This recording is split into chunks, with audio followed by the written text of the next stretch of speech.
So I understand the term critical thinking, but I'm not entirely sure how can I improve upon my own critical thinking?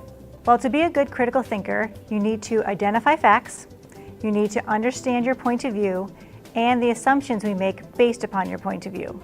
So let's start off by talking about identifying facts. You need to understand the difference between facts and opinion. A fact is something that you can prove. Yeah, that's something that I often find myself running into, whether I'm reading a research article or maybe a book or something. I'm not entirely sure if the facts in it have necessarily been proven, or maybe they're out of date or something like that. So let's start off with an easy example. Something like if I were to ask you, who was the first president of the United States? And you didn't know the answer. You could look it up in a book or on the internet to try to find the answer. The thing is, if you look on the internet, you need to make sure that you look at multiple websites and make sure you get a consistent answer on those sites. If opinions are confused with facts, all reasoning based upon them may be inaccurate. So I understand thinking about facts in a critical thinking manner, but I'm a little confused about when it comes to my own opinions and my point of view. How do I go about that thinking in a critical thinking manner? If I were to ask you, what is your point of view on the subject of abortion?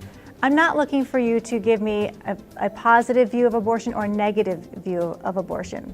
I'm looking for what from your point of view led you to make that answer. So for example, someone might say, as a Christian man, I am not in favor of abortion. Or, as a liberal woman, I am in favor of abortion. Christian man and liberal woman are the points of view in those examples. So point of view is not the stand that you are taking on a particular subject. It is the how and the why behind what led you to take that particular stance. So every person has a unique point of view that is determined by their race, sexual orientation, gender, social class, and life story. I feel like a lot of the time people may just, based off of, say, like with age, like millennials my age, typically we're thought to have a certain way of thinking about things when it might be different because of our different backgrounds or a bunch of other factors that all come into play. Absolutely. Well, something important to remember, your point of view is limited by these characteristics, and so too is your view of the world. By recognizing these limitations in our thinking, we cannot claim to know more than we know, and we can be more open-minded. Wouldn't assumptions and point of view be basically the same thing? How do those differ? Your assumptions you make are driven by your point of view. So let me give you an example. Let's say you have an honor student in a class and she is receiving scholarship and she really enjoys school.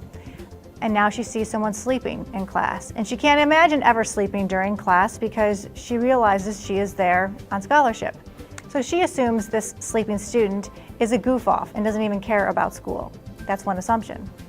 But now let's say we have another student in this class who sees the sleeping student. This other student works at night and to pay for college. Instead of assuming that this sleeping student is a goof-off, this hardworking student assumes that the sleeping student is sleeping because he also works nights to pay for college, and he's a really hard worker for just being in class that day. So you have two people, the honor student and the night shift worker, who have very different assumptions about the sleeping student. Yeah, I mean, I would kind of assume that, maybe he was just bored in the class or something like that. Well, and another example is myself. I am a teacher. That is part of my point of view. If I see a sleeping student, I may assume that that student is a quote-unquote a bad student.